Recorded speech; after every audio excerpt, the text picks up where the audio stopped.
जी अस्सलाम वालेकुम रहमतुल्लाहि व बरकातुहू। निगरान वज़ीर आज़म अनवारुल हक काकड़ साहब ने सहाफ़ियों को बुलाया।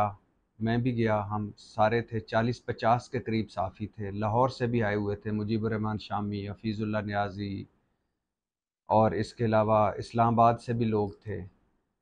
और चंद एक को छोड़ के बाकी तकरीबन तमाम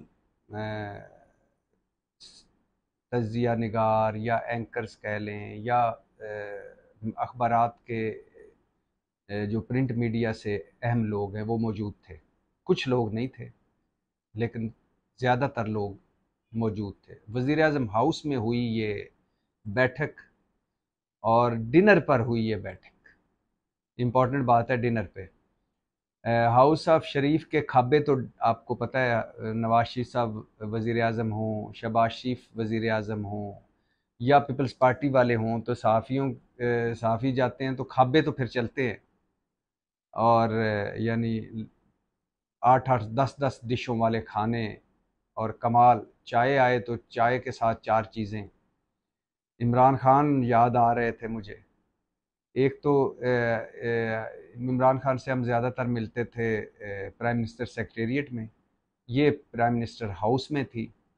और दूसरी बात है कि इमरान खान साहब कोई 2-2 3-3 घंटे की सहाफ़ियों से मुलाकात फरमाते थे और हम सारे एक दूसरे को मुँह ही देखते रहते थे, कोई गिलास पानी का ही पिला दे। तो उसके बाद होता ये था कि कोई जो उस वक़्त इमरान खान का कोई एडवाइज़र है, वो तरस खा के कोई चाय का एक-एक कप सहाफ़ियों को भिजवा देता था या पानी पिलवा देता था, वरना इमरान खान साहब इस मामले में कोरे।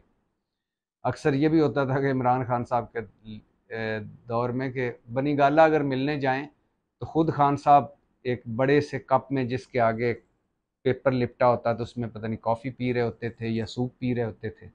काफ़ी सारे गुफ्तगू सुन रहे होते थे। लेकिन ज़ाहिर है बाकी सारे वज़ीर आज़म इतने संगदिल नहीं हैं, खाने वाले हैं और खिलाने वाले हैं, खाता है लगाता भी है। तो काकड़ साहब ने पहली दफ़ा बुलाया, डिनर पे मीटिंग थी और इस्लामाबाद बारिश बरस रही थी। वज़ीर आज़म हाउस वैसे ही खूबसूरत है बड़ा। तो उसमें बड़ी इम्पोर्टेंट गुफ्तगू भी हुई, इम्पोर्टेंट इश्यूज़ पे गुफ्तगू हुई। निगरान वज़ीर आज़म है, निगरान वज़ीर आज़म के कितने इख्तियारात होते हैं या वो कितने बाख्तियार हैं, इस बहस को अलग छोड़िए। लेकिन सहाफ़ियों ने काफ़ी अच्छे सवाल भी किए। कामरान शाहिद ने पहला सवाल हाउस ओपन इसी से किया कि जिस तरह मुस्लिम लीग नून जलसे कर रही है या जिस तरह उनको खुली छुट्टी है सियासी सरगर्मियों की, इलेक्शन सर पर हैं, तो क्या पाकिस्तान तहरीक इंसाफ को भी इस ऐसी छुट्टी मिलेगी या इस तरह के इलेक्शन में हिस्सा लेने की इजाज़त मिलेगी? तो काकड़ साहब ने कहा कि वो जो लोग जो 9 मई में मुलव्वस नहीं है, उन सारों को खुली छुट्टी है, खुली इजाज़त है, वो इलेक्शन में हिस्सा लें और सियासी सरगर्मियाँ करें। फिर उनसे सवाल हुआ कि क्या आप इंश्योर कर सकते हैं कि कोई इलेक्शन वाले दिन कोई गड़बड़ नहीं होगी या तहरीक इंसाफ जब आप सियासी सरगर्मियाँ शुरू करेगी तो कोई गड़बड़ नहीं होगी?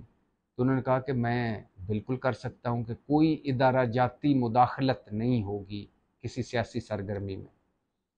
इसके अलावा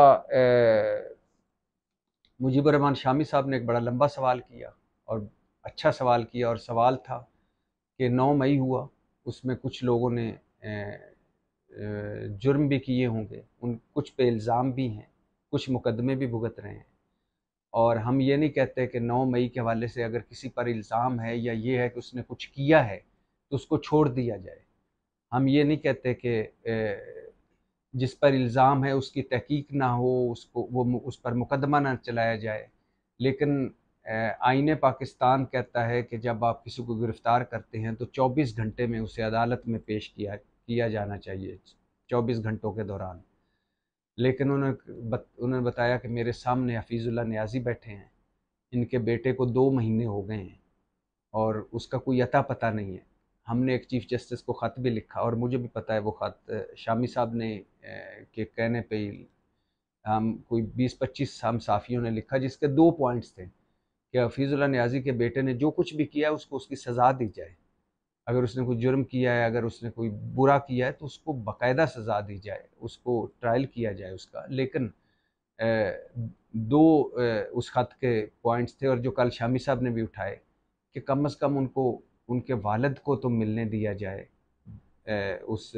अपने बेटे से, और वकील की रसाई दी जाए, वकील की रसाई दी जाए और वालिद को मिलने दिया जाए। अभी तक 2 महीने हो गए, पता ही नहीं कि वो किस हाल में है, कहाँ है।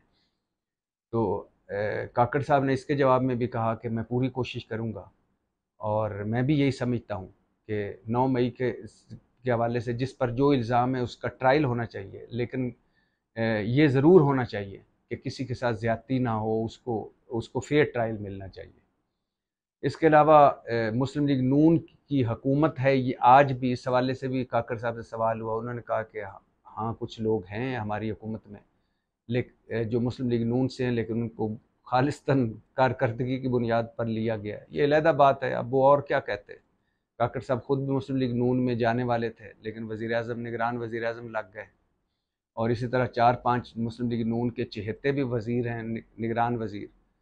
तो काबिलियत तो और भी पार्टियों में बड़ी है, काबिल लोग हैं, तो उनको भी ले लेते।